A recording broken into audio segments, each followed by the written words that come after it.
So, guys, this is my review for JoJo's Bizarre Adventure, episode number 3 of season 1.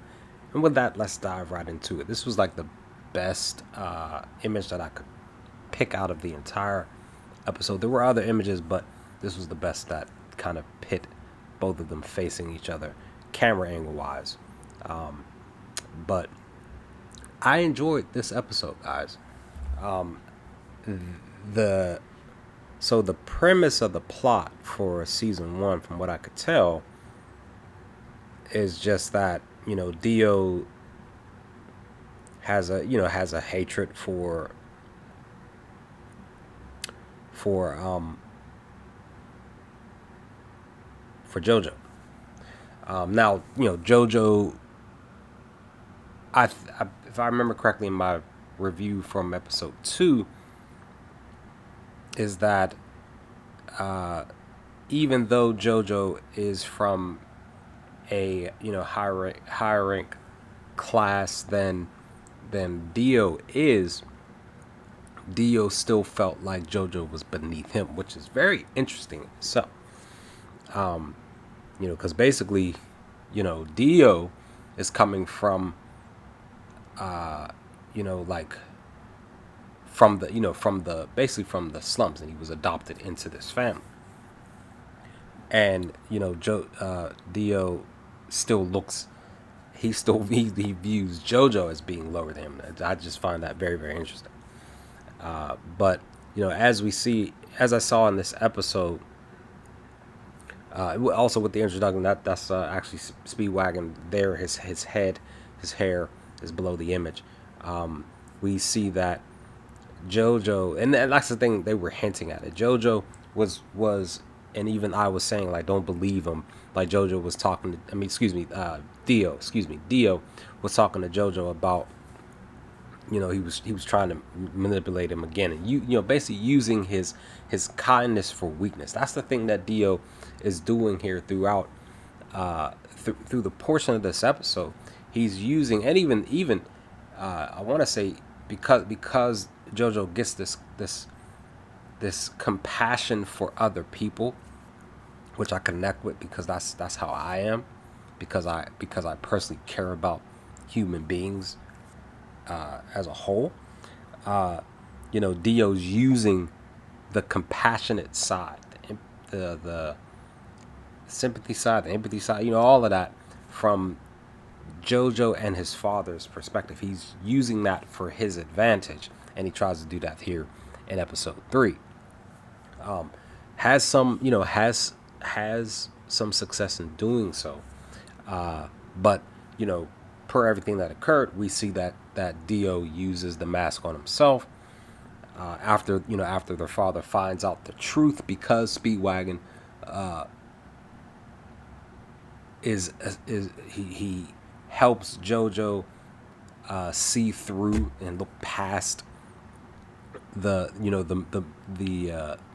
cloak, to try to help him to see the dagger behind the cloak that Dio is covering over himself. That, like I said, even the father, their father shows up, and he's behind a curtain, and he hears everything.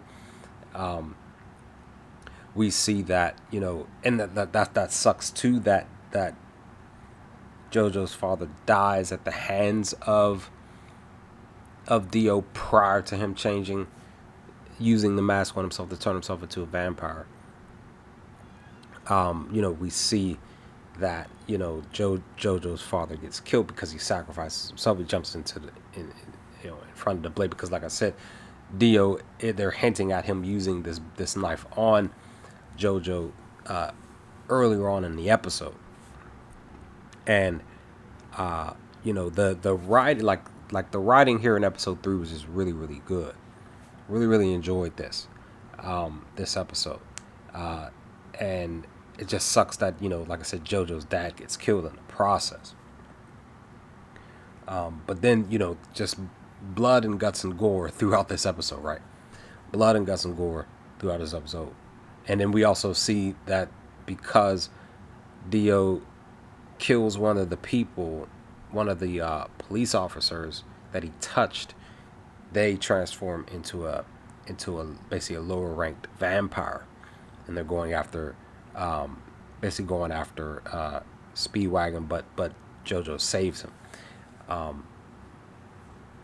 But I definitely too, again, because of JoJo's resolve from episode 2, back at the ogre section of that town when he was looking for the medicine, we see that resolve, that drive to just be strong, to stay strong, to push past his limit. We see JoJo doing so here in this episode, which I really, really enjoyed. He says that, like, yeah, I am scared. When he grabbed this spear, he's like, I am scared, but I'm still going to try to save, I'm still going to try to stop Dio. And even towards the end of this episode, he's looking to sacrifice himself. His home, his family home, the mansion's getting set on fire. He tries to use the fire against Dio. It doesn't really affect him. It just burns his body, but it's not fully affecting him. And the plot and plan is to basically sacrifice himself to kill Dio. And it kind of felt like that was gonna be the case, but that wasn't the case at all. Just really interesting on how it seems like Dio's dead now, where that statue was in the house and they were falling, and I guess it was a random luck that the statue was there where they fell, and Dio caught the blunt of the statue, and JoJo did not. Guess I want to say that was just luck, and it like I said, it looked like Dio died per the flames because his body just kept getting set on fire. He said he wanted to basically get JoJo's blood to heal his body from the burns, but again, it looks like his body was just like totally just like burned to ashes here towards the end of the episode, and then JoJo survives. But that's what it seems like. That's what occurred. But again, this is 3 episodes in, and all this stuff. I definitely wasn't expecting JoJo's father to die. If Dio's dead already, I wasn't expecting that either. Because he turned into a vampire, kind of was expecting him to continue and like this be like a part of this arc, this first season arc, where JoJo is trying to survive any and everything that Dio's coming at him now that he's a vampire. But maybe that still is going to be the case moving forward. We'll see what happens. But again, this was a really good, well-written episode 3 for season 1, guys. I really enjoyed it. I'm looking forward to more to come. Something about that ring too.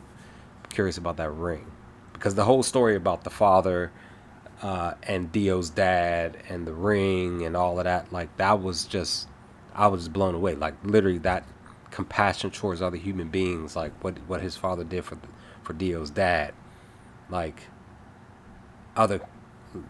probably more than likely some other people wouldn't have done that.